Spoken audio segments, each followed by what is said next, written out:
What makes it dope is the fact that because of the way the technology works and it's a distributed ledger, no one body can control it. And also, you cannot go back and change. You can't delete a transaction off the block or delete a block. You cannot change the information that's put on the block once it's put there. We back. We black. Yes, we are black and back. Both East Coast native living in California.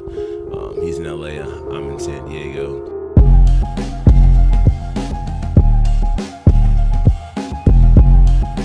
Two somethings in a pod. If you came for serious shit and if you came to be educated, you came to the wrong fucking place, buddy. Only on the Dom Jackson Experience.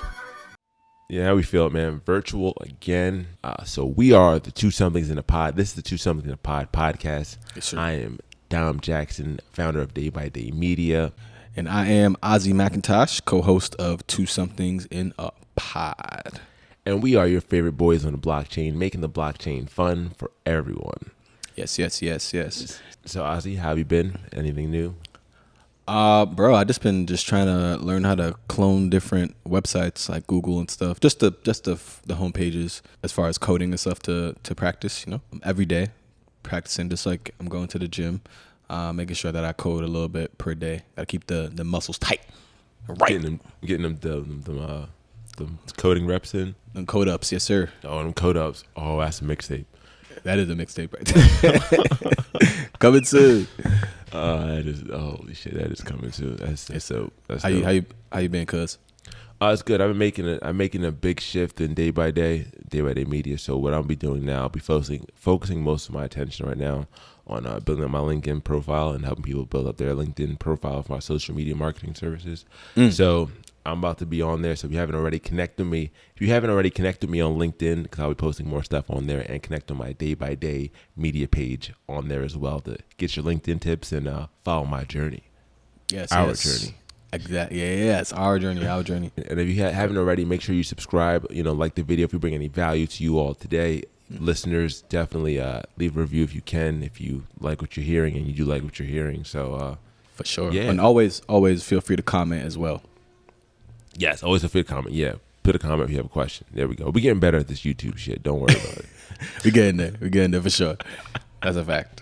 That's a big fact.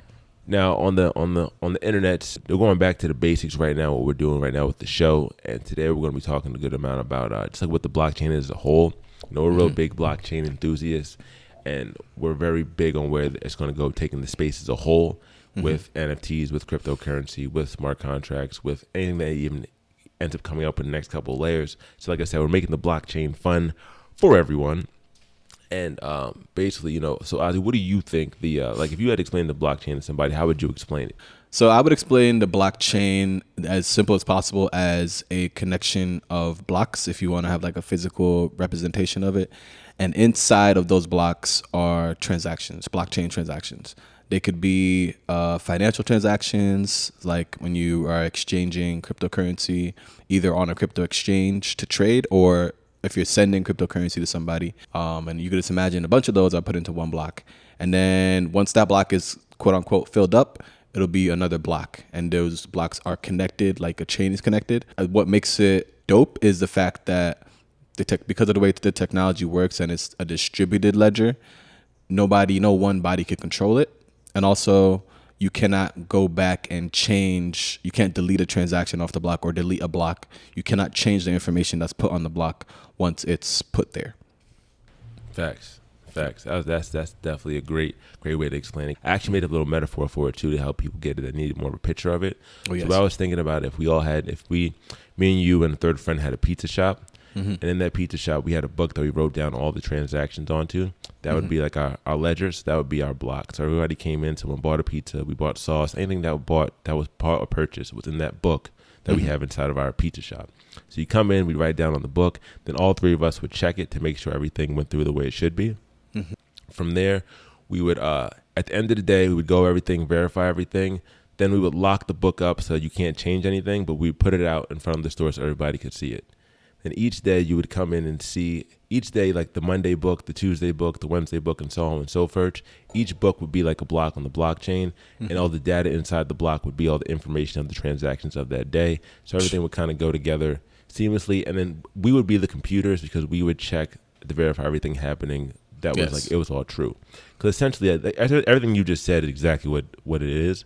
No, that was a beautiful representation, because you could think of it like when you buy the pizza, like it's a fact that you bought the pizza, and it's never gonna not be a fact that you bought. You could return the pizza, but the fact is you bought the pizza. And the same thing with the transactions on the blockchain. It's like it's put on there, so that transaction happened, but you cannot take it out. Whereas in real life, like on that ledger that you described, technically somebody could take a transaction out, or they could erase a transaction, scribble it out or something. You can't do that on the blockchain. That's probably the piece of that's a great explanation. I might have to get like a cartoon version of that. That was great. Man, that's what I'm saying. We gonna animate this bad boy, like I was saying. We gotta get that's facts. The blockchain pizza, the block pizza boys, pizza shop block. I don't know. The pizza shop block. That's great. That's great. Oh man. We have hold on. Are we gonna keep calling it Web3 tweets or what? You can stay Web3 tweets until we say something better by accident. Okay, cool. By accident. Okay. Speaking of the block, we have this week's Web3 tweets. Web3 tweets. Web3 tweets are interesting tweets about the blockchain and the technologies surrounding it. So this week's tweet comes from blind boy. This week's tweet comes from CoreDAO _org on Twitter. The tweet says, the nature of public blockchain is a decentralized ledger to execute smart contracts. This role is so vital that it needs to be fully decentralized, super fast, and highly scalable. What do we think about people creating chains on top of, so layer 2 chains on top of Ethereum versus creating their own blockchain? So for example, I believe Polygon is built as a layer 2 solution on top of Ethereum. Yeah. And I believe Solana is separate from Ethereum, correct? Yeah. I believe it, yeah. Solana is its own thing. From what I know, yes. Yes. Because I know, well, I'll let you answer that question first. How do you feel about, like, for example, let's say that you had a project. Would you prefer it to be like a layer 2 solution on top of Ethereum as like a whole nother scale?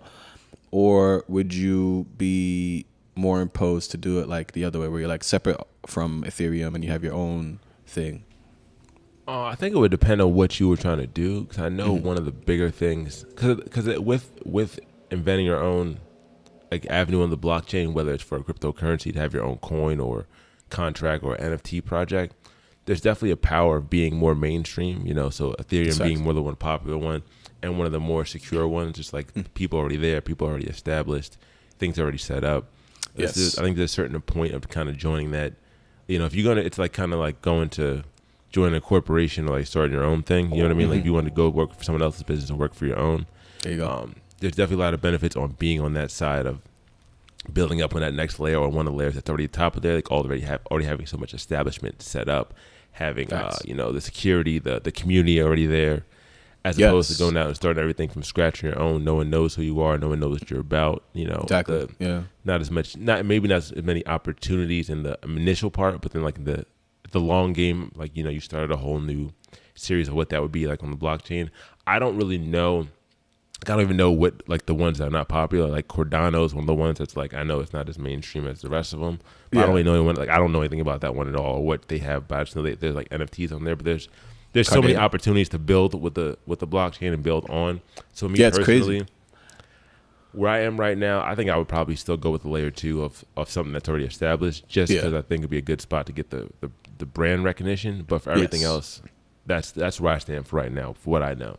Okay, awesome. I'll speak from it from the standpoint of a developer. So let's just use again Solana and Ethereum. So Solana is its own solution, own chain, is not built off Ethereum. It might have Ethereum attributes, like traits, but it's not Ethereum.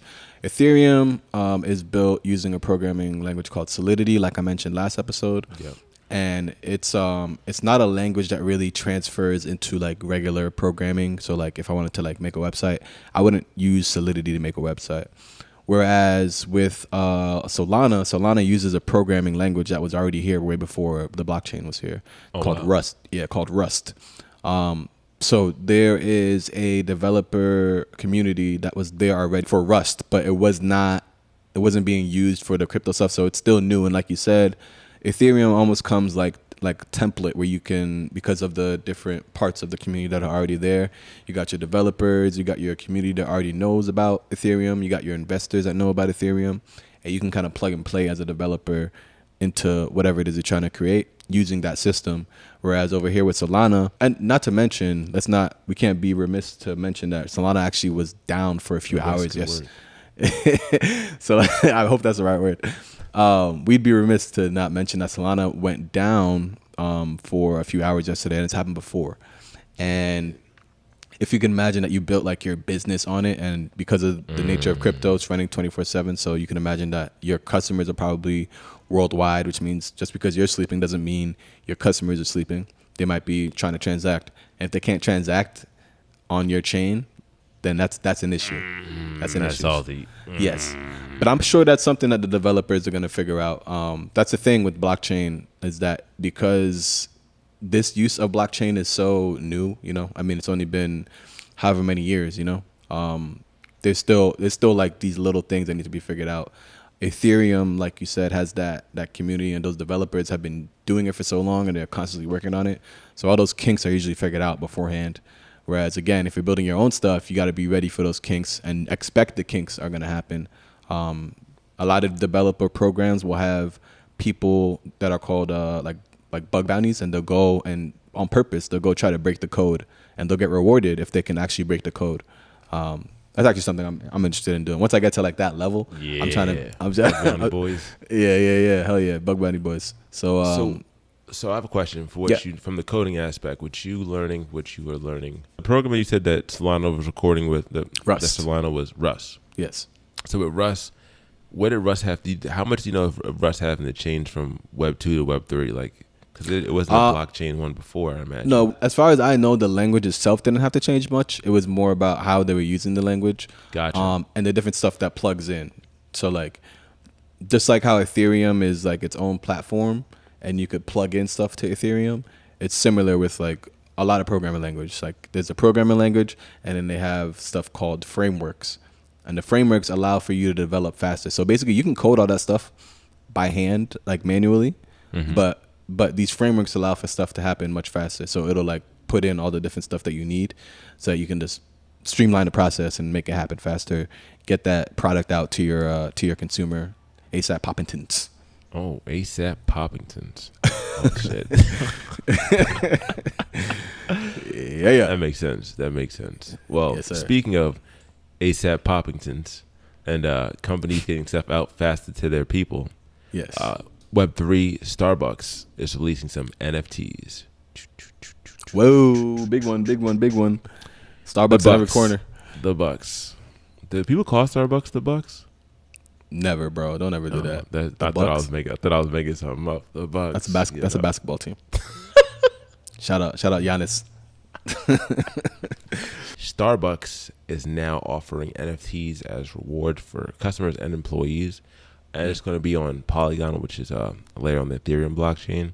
Damn, yeah. Starbucks is a big company. If Starbucks is betting on the blockchain, man, that's a big one. I didn't know, and for their employees too, because usually, so far, what I've seen so far has been mostly just for the customer. So, for Starbucks to be like, all right, we're betting on the blockchain, we're betting on our employees, and our employees can bet on us by basically, it's almost like stock, like investing in these NFTs. It is. Yeah, that's cool. That's super cool. It's dope.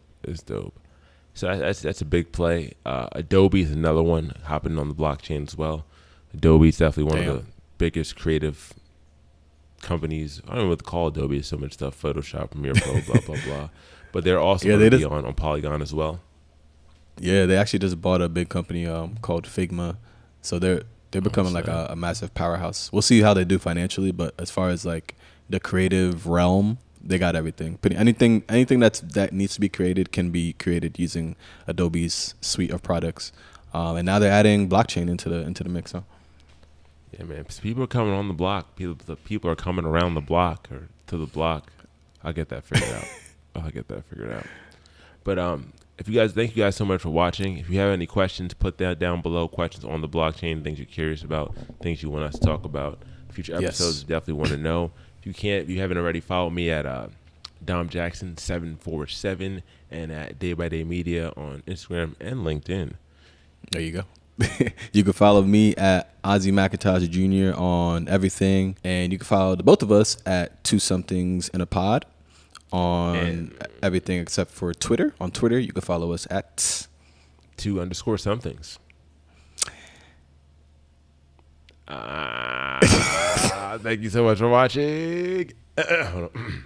All right, thank you so much for watching. Hope you have the best time. Subscribe, all that stuff, and take care.